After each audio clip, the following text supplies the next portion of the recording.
They laughed at her during the will reading, but no one was laughing when the lawyer said her name. It started with a silence so heavy you could almost hear it, the kind that makes your chest tighten before anyone even says a word. Naomi Fletcher stood at the foot of a long driveway in Fairfield, Connecticut, staring up at a mansion that looked like something out of a magazine. White columns, polished glass windows, manicured hedges cut to perfection. Everything screamed old money.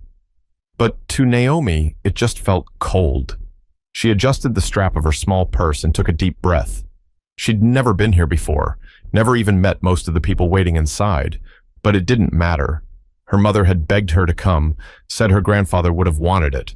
Naomi's mother, Renee, had passed away 2 years earlier, and this was all that was left of that side of the family. The side that never came around, never sent cards, never called. But now that her grandfather was gone, they all wanted to play family again. As she reached the front door, "Golly is ours up, y'all." She could already hear voices from inside. Laughter, glasses clinking, the low hum of people catching up like it was a reunion. She hesitated before pressing the doorbell. The door swung open almost instantly. A tall woman in her 40s looked Naomi up and down. Her name tag read, Catherine Dunley. "You must be Naomi, right?" she said, her voice polite but dry. "Yes, ma'am," Naomi replied softly. Well, everyone's already in the living room. Come in." Naomi stepped inside. The air smelled like lemon polish and perfume. Portraits lined the walls, paintings of serious-looking men in suits and women holding pearl necklaces. She could feel their eyes on her. The living room was massive, full of people dressed in black designer clothes. The moment Naomi entered, the laughter died down. Heads turned. Conversations paused mid-sentence. Someone whispered. Someone else snickered. Naomi didn't look up. She just kept walking, clutching the silver bracelet around her wrist, the one her grandfather had given her on her 9th birthday. "Always remember who you are," he'd told her. Those words were the only reason she'd found the courage to come today. She sat quietly at the far end of the couch. Everyone else, her uncles, cousins, and their spouses, stood in small clusters, whispering and watching. A few forced smiles, but mostly stares. A man with slick gray hair leaned over to his wife.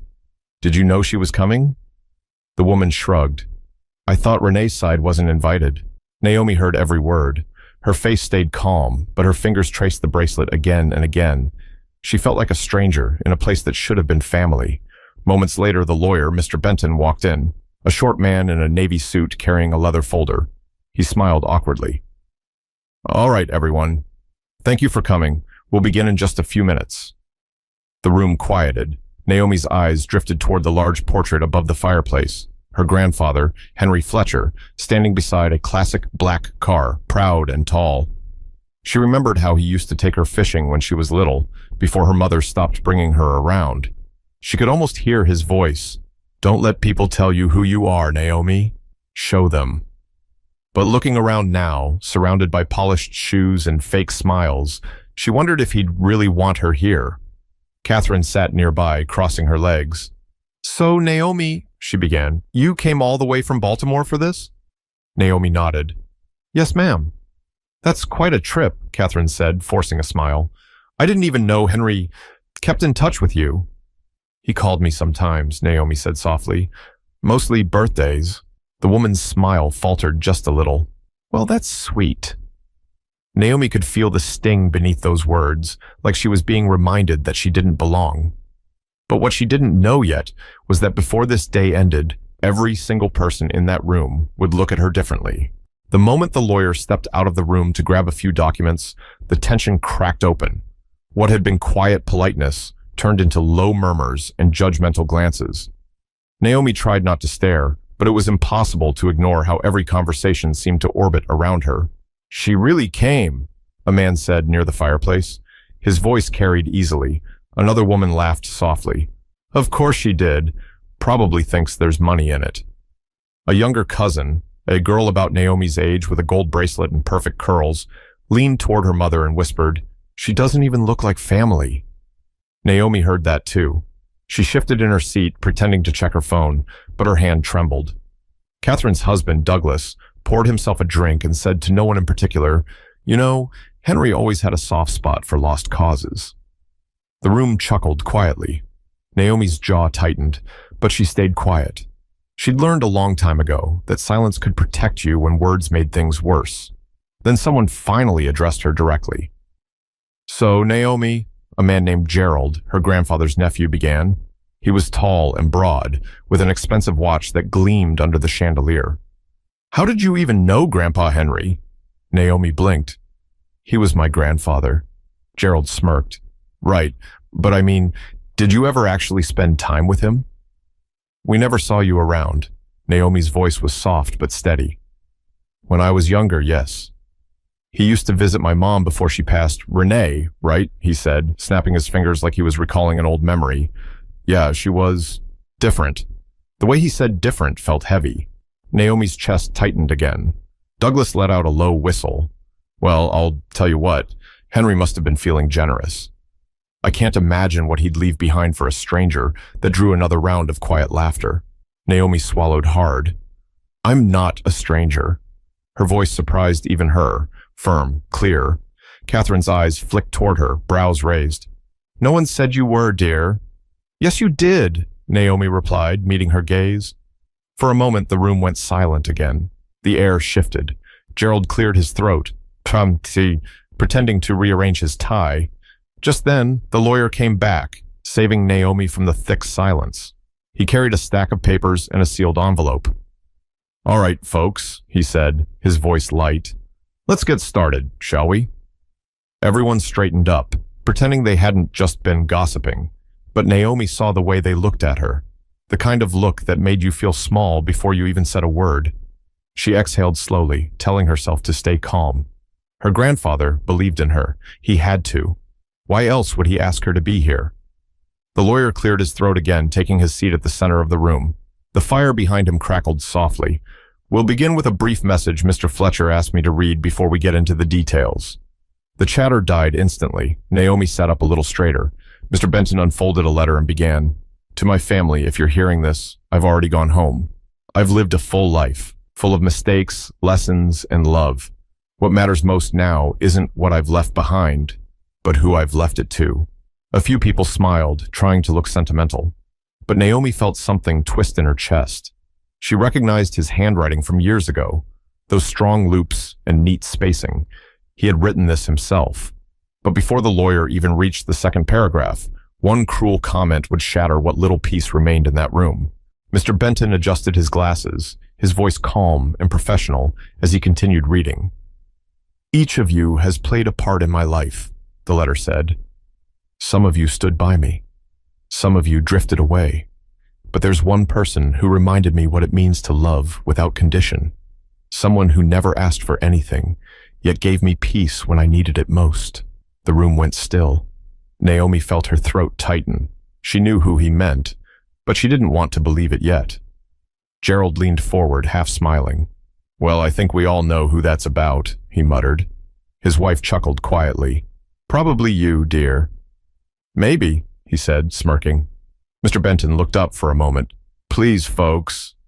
Let's keep comments to ourselves until the end." He cleared his throat again and moved to the official part of the will. Henry Fletcher's assets include his residence here in Fairfield, several acres of land in Vermont, and his company shares in Fletcher Auto Works, valued at approximately $3.2 million. Eyes widened across the room. Even Naomi felt her stomach drop at the number. Douglas leaned toward Catherine and whispered, "I told you it'd be big." Catherine's smile didn't fade. "Let's see where it goes." The lawyer continued. "To my nephews Gerald and Douglas, I leave each a collection of family heirlooms and my grandfather's gold watch, which I know they admired. To Catherine Dunley, I leave a donation in her name to the Fairfield Public Library." Catherine blinked. "A donation?" she whispered. "In my name?" Douglas bit back a laugh. Mr. Benton shuffled a few pages. "To my close friend, Reverend Miles Turner, I leave $10,000 to continue his community programs." The lawyer paused again, scanning the final section. "And lastly," Naomi could feel every pair of eyes slide toward her. Her palms grew sweaty. Mr. Benton glanced up briefly, as if weighing how to say the next words. "The remainder of the estate, including the Fairfield property, land, financial assets, and business holdings, shall be transferred to—" Before he could finish, Gerald scoffed loudly. "Let me guess." His dog? Laughter broke through the tension. Even the lawyer hesitated. Naomi kept her eyes fixed on the table, heart pounding in her ears. Mr. Benton raised his voice slightly. "Shall be transferred to Naomi Fletcher." The laughter stopped instantly. The silence that followed was heavy enough to fill the entire room. Catherine blinked. I'm sorry, what did you say?" He repeated it word for word. Henry Fletcher's sole heir to the remainder of his estate is his granddaughter, Naomi Fletcher. Naomi's mouth fell open, just slightly. She didn't move, didn't speak. Gerald was the first to break. "You've got to be kidding me." Douglas slammed his glass down. "That can't be right." Catherine looked at her husband, panic spreading across her face. "There's no way Henry would do that." "No way." Mr. Benton remained calm. "I assure you, this was his final and legally verified will, signed and witnessed 8 months ago." Naomi finally lifted her head. Her heartbeat thudded in her ears. "He left it all to me," she said quietly. "Yes," Mr. Benton said. "Everything." The air seemed to disappear from the room. Naomi could see the fury in their faces, the disbelief, the jealousy. Gerald stood abruptly. "This is ridiculous." He didn't even know her like that. "He did," Naomi said suddenly, surprising herself again.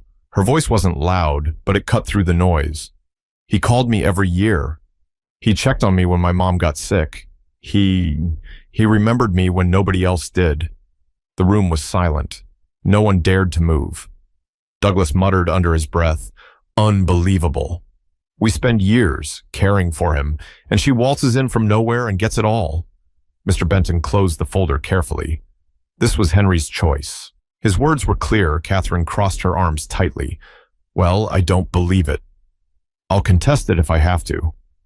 Naomi didn't respond. Her hands were trembling again, but this time it wasn't fear, it was shock. Her grandfather had trusted her, above all of them. But before she could even process that truth, the real ugliness in that room was about to surface. And this time, it would be directed straight at her. The words, "She gets everything," echoed through the room like an alarm no one could shut off. Catherine was the first to move. She stood up so fast her chair scraped the hardwood floor. "This is absurd," she said, her voice trembling. "Henry wasn't in his right mind when he signed that paper." "He must have been confused." Mr. Benton shook his head. His doctor confirmed full mental clarity at the time. Everything was recorded.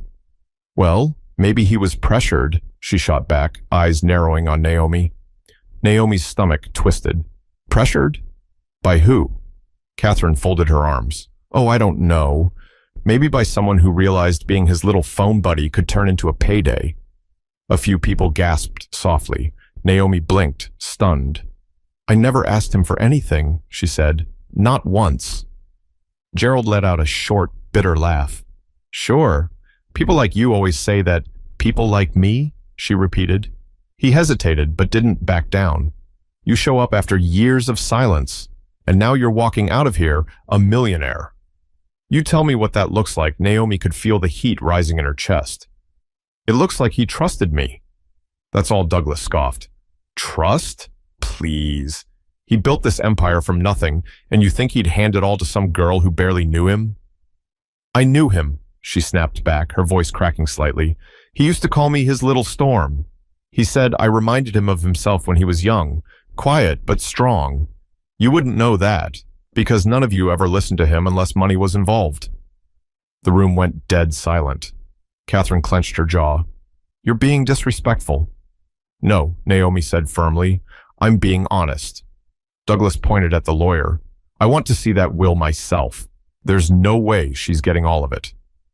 "Maybe there's a mistake," Mr. Benton sighed. "There's no mistake, sir. I drafted it myself." Gerald laughed bitterly. "Unbelievable. All those years we spent helping him with the business, running errands, keeping his estate in shape. And she gets to sit back and take the reward?" Naomi looked around the room, at all the angry faces twisted by greed and disbelief. "You didn't do those things for him," she said quietly. "You did them for what you thought he'd give you." Catherine stepped closer, her heels clicking against the floor. "You listen to me, young lady," she hissed.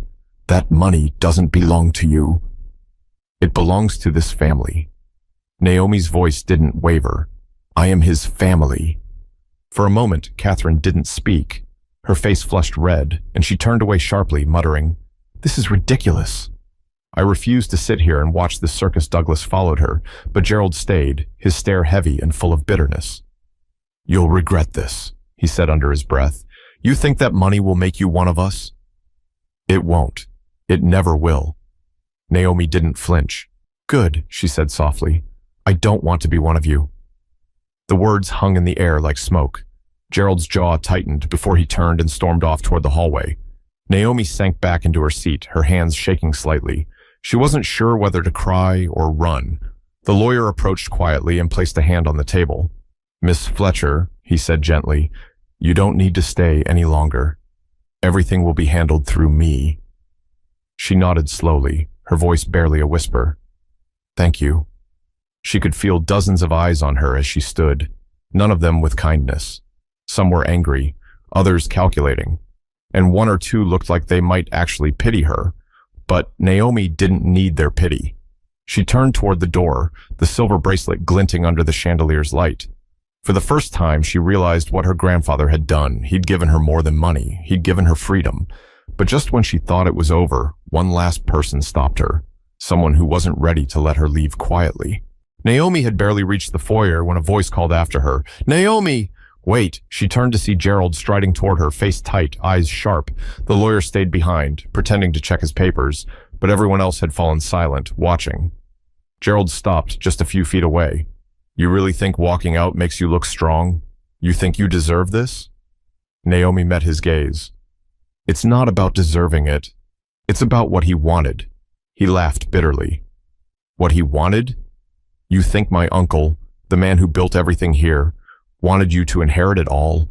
Over his own blood?" Naomi's voice was calm, but there was steel in it now. "I am his blood." He shook his head, sneering. "You really think he saw you that way?" Mr. Benton cleared his throat from across the room. "Mr. Fletcher, I'd advise you not to speak further if you're upset." "Upset?" Gerald snapped. "You're damn right I'm upset. This girl shows up out of nowhere, barely even related to us, and suddenly she owns everything my uncle worked for?" Naomi's hands balled into fists. "I'm not barely related. I'm his granddaughter. My mom was his daughter." Gerald's voice lowered, venomous. "Your mother was his mistake." The room gasped. Someone whispered, "Gerald!" But it was too late. The words hung there, raw and ugly. Naomi stared at him, stunned. Her mouth opened, but no words came out. Gerald stepped closer. He spent years trying to make up for what she did, running off, embarrassing the family name, dragging us through rumors, and now you're his way of washing his guilt clean. Her heart pounded. "That's not true," he smirked. "Oh, it's true. You're the living reminder of what he never wanted to admit, that he had a whole other family he hid from everyone here, and now, somehow, you're supposed to take all this?" Mr. Benton stood. "That's enough, Mr. Fletcher." But Gerald ignored him. "You think sitting there quiet makes you better than us? You think you're some symbol of goodness? You're nothing but a charity case with a lucky name."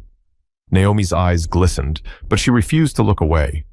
"You can say whatever you want," she said softly, "but he didn't see me that way.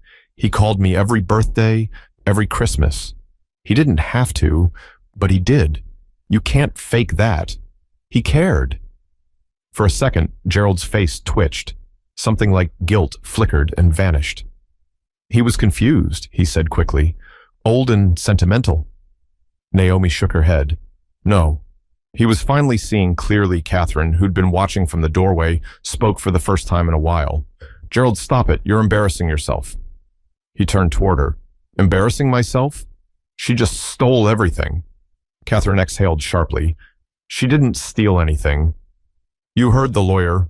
It was his choice." Gerald glared at her, but she didn't back down. "Henry made mistakes, yes. We all know that. But maybe he saw something in her that the rest of us refused to see." The room went silent again. Naomi looked at Catherine, surprised. There was something softer in the woman's face now, like the anger had burned away and left only confusion and shame. Catherine sighed. "He used to talk about you, you know. Not much, but enough that I remember. He said you had your mother's heart. Naomi swallowed. He said that? Catherine nodded slowly. He did. Gerald scoffed and stormed off toward the back patio, muttering under his breath. The others pretended not to watch. Naomi stood there, frozen for a moment, trying to take it all in. The noise, the anger, the disbelief. It all felt far away now. Mr. Benton approached quietly. Miss Fletcher, he said gently, there's one more thing your grandfather asked me to give you. He handed her a small, sealed envelope. Her name, Naomi, was written in that same neat, familiar handwriting. Her fingers trembled as she tore it open. Inside was a folded letter and a photo, her, at maybe 8 years old, sitting on her grandfather's lap at a fishing pier, both of them smiling. She began to read. My dearest Naomi, if you're reading this, I'm gone. I know today won't be easy, and I know some won't be kind to you, but I want you to remember something. This family was built on pride, and pride can blind people. Don't let it blind you. What I'm leaving you isn't just money. It's a chance to make something right. You have my heart and my name. Use them well. Don't hate them for how they treat you. They only know what they were taught. Be better than that. Love, Grandpa. Henry. Naomi folded the letter carefully, pressing it against her chest. The lawyer looked at her kindly. He was proud of you, you know. He told me that the day he signed the papers. Naomi nodded, tears sliding down her cheeks. I believe that. But outside that house, the real world was waiting, and not everyone was ready to accept that the girl they mocked was now the one in control. The heavy wooden door clicked shut behind Naomi as she stepped out into the cold afternoon air. The sky hung low, gray and heavy, like the house itself was casting a shadow over her. She paused at the edge of the stone steps, clutching the letter to her chest. For a brief moment, she thought about her mother. How proud she would have been. How she would have told Naomi not to let those people get under her skin. But before she could even take a breath of relief, the door burst open again. It was Douglas, his voice booming. Hey! Naomi turned slowly. He was followed by Catherine, her arms crossed tight over her chest. Behind them, Gerald lingered near the doorway, pacing like a man about to explode. Douglas walked down the steps toward her. You think this is over? He said. You think you can just walk away with everything and leave us standing here? Naomi frowned. I didn't take anything from you. You took everything, he snapped. That land, the house, the company, everything Henry built with his family. Naomi took a step back, her voice calm but firm. He was my family too. Barely, Douglas spat. Your mother walked out on him, remember? Left him humiliated. And now her daughter gets to wear the crown? Catherine stepped forward. Douglas, stop. No, he said, eyes burning. She needs to hear it. She thinks that bracelet makes her part of us. That's a piece of silver, not a bloodline. Naomi swallowed hard. I didn't ask for any of this. Douglas shook his head, laughing bitterly. Oh, you don't have to ask. People like you never do. You just wait for someone else to hand it to you. Naomi's voice rose suddenly. People like me? You mean someone who wasn't invited until money was involved? Someone who didn't fit your picture of what this family's supposed to look like? Douglas froze, his jaw tight. The silence between them said what no one else wanted to admit. Catherine finally spoke again, her tone quieter this time. Douglas, that's enough. You're making it worse. Naomi turned to leave, but Catherine's voice stopped her. Naomi. Naomi hesitated, glancing over her shoulder.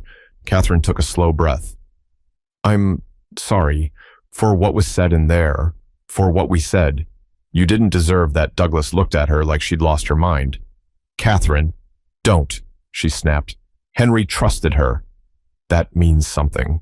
For the first time, Naomi saw sincerity in Catherine's face. Not pity, understanding. Naomi nodded slightly. Thank you, she said softly. Catherine stepped closer. I don't expect forgiveness. But if you ever need help managing the estate or the company, I can show you where things are. Henry would have wanted someone to guide you. Naomi looked at her for a long moment. Maybe, but I think he wanted me to figure it out on my own first. Catherine smiled faintly. He always did like to test people. Douglas huffed, muttering under his breath as he walked away. Gerald still stood in the doorway, arms folded, watching everything like a storm cloud that hadn't moved on yet. As Naomi turned to head down the driveway, she heard him call out, "You think you've won, don't you?" She stopped but didn't turn around. Gerald's voice echoed, "You'll see. That money won't make anyone love you. It won't fill the space your mother left. It'll just make people come around for all the wrong reasons." Naomi closed her eyes. "Then I guess I'll just have to be careful who I let close." And with that, she walked away. Her boots crunched against the gravel as she reached the gate, her heart heavy but steady. The world beyond the mansion felt different now. It wasn't brighter, but it was hers. A car honked softly, snapping her out of her thoughts. It was Mr. Benton, pulling up beside her. He rolled down the window. "Need a ride back to the station?" Naomi smiled faintly. "Yeah, thanks." As the car drove off, she watched the estate disappear in the rearview mirror. The pillars, the walls, the people, they all grew smaller until they were gone. Mr. Benton glanced at her. "You handled yourself well in there. Not many people your age could have." Naomi shrugged slightly. "I just, didn't want to give them what they wanted." "And what's that?" he asked. "For me to break," she said quietly. He nodded. "Your grandfather would have been proud." Naomi smiled faintly, staring out the window as raindrops began to hit the glass. "I think he already was." But even with the weight lifted, Naomi knew the hardest part wasn't behind her. It was what came next. What she'd do with everything he left her, and whether she could prove she was worthy of the faith he'd placed in her. 2 weeks later, Naomi stood on the front steps of the same mansion. Only this time, it was quiet. The whispers, the anger, the laughter that once filled the halls had all faded.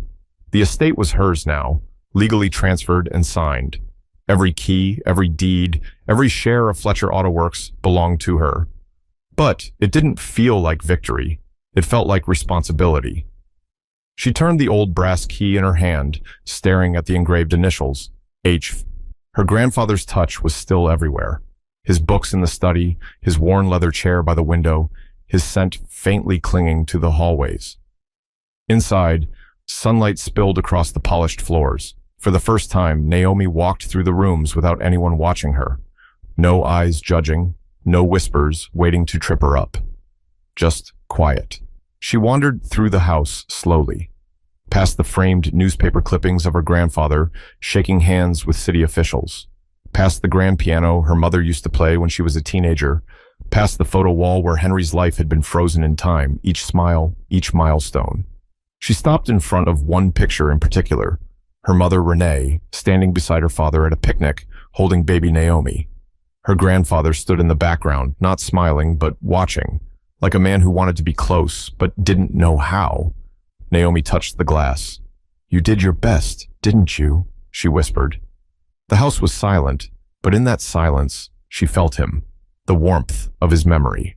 Downstairs, Mr. Benton waited with a small folder.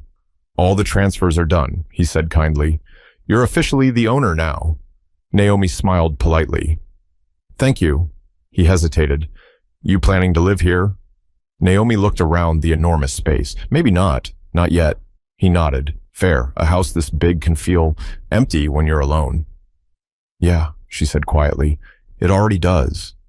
He handed her one more envelope before leaving. This was found in the study drawer. "It's addressed to you." After he left, Naomi sat down at the large oak table and opened it. Inside was a note written in her grandfather's familiar handwriting. "Naomi, if you've come this far, I know you've seen the worst of them, and maybe the best too. Don't let this house turn into another cage. Use what I've given you to build something real, something that helps others the way you helped me remember who I was. I trust you, Grandpa." Naomi let out a shaky laugh. "Always leaving me puzzles, huh?" She walked out onto the porch, the wind moving through the trees. The long driveway that had once felt like a walk of shame now looked like a path to something new. Her phone buzzed. It was Catherine. Naomi hesitated before answering. "Hello?" Catherine's voice was calm. "I just wanted to check in. Make sure you're doing all right." "I'm okay," Naomi said, still trying to figure out what comes next. "Well," Catherine said softly, "if you ever need advice or company, I'm around. Maybe we can start over." Naomi smiled faintly. "I'd like that." They talked for a few more minutes, awkward at first, but genuine. When Naomi hung up, she sat there a while longer, letting the breeze wash over her. The bracelet on her wrist gleamed in the sunlight. That small piece of silver had outlasted the whispers, the anger, and the greed. It was more than jewelry now. It was a reminder that she'd survived something that was meant to break her. She stood, tucking her grandfather's letter into her jacket pocket. "All right, Grandpa," she whispered. "Let's see what I can make of this." Then she turned toward the road, her steps steady, her head high. But as she walked away, she didn't carry the weight of wealth or guilt, just a quiet promise to honor what he'd seen in her all along, strength, grace, and the courage to begin again. Weeks later, the mansion no longer felt like a battlefield. It had turned into something quieter, a place of memories instead of resentment. Naomi had cleared out most of her grandfather's old belongings, donating many to charity. The air inside was lighter now, like the house itself could finally breathe again. In his old study, she'd turned the desk into her own workspace. The same surface where the will had been signed now held a notebook filled with her plans: scholarships for kids who couldn't afford college, a mentorship program for single mothers, a foundation named after her mother, the Naomi Fletcher Fund. She wasn't using the money to prove anything. She was using it to do something. One afternoon, she stood outside the auto shop her grandfather had owned, now renamed Fletcher and Future Works. The new sign shimmered in the sunlight. Workers waved as she passed, and one older man, a mechanic who'd known Henry for decades, called out, "He'd be proud of what you're doing, miss." Naomi smiled. "I hope so." She walked through the lot, the hum of tools and conversation filling the air. For the first time in a long time, she felt grounded. Not because she had wealth or power, but because she finally had purpose. Later that evening, Naomi sat on the back porch, her feet tucked under her, the last orange glow of sunset fading over the trees. She took out her grandfather's final letter again. The words had faded slightly at the creases, but their meaning hadn't changed. He'd trusted her to be better, to rise above bitterness, to be the kind of person who built bridges where others built walls. She thought of Gerald and Douglas, how neither had spoken to her since the will reading. She didn't hate them. She didn't need to. People reveal who they are when life doesn't go their way, and sometimes forgiveness isn't about letting them off the hook. It's about setting yourself free. Naomi whispered to the quiet evening, "Thank you, Grandpa, for seeing me when they wouldn't." She slipped the bracelet off her wrist, holding it up to the fading light. The tiny silver piece caught the last bit of sun, a final sparkle before dusk. Then she smiled. Time to make it count. She placed the bracelet back on, not as a memory of what she'd been through, but as a reminder of what she could still become. Because sometimes, the ones who are underestimated the most are the ones who end up changing everything. Naomi wasn't just an heir. She was proof that strength doesn't come from where you start, but from how you choose to carry what life gives you. And as she closed her notebook, she spoke the words she wished someone had said to her years ago. Don't ever let anyone make you feel small for where you come from. You belong in every room you walk into. If you've ever been in Naomi's shoes, looked down on, doubted, or dismissed, remember this. Your value isn't defined by anyone's approval. It's defined by your resilience, your kindness, and the way you rise above. Don't wait for someone else to hand you worth. You already have it. If this story spoke to you, share it with someone who needs to hear that being overlooked doesn't mean being powerless. Because sometimes, the quietest people in the room have the loudest destinies.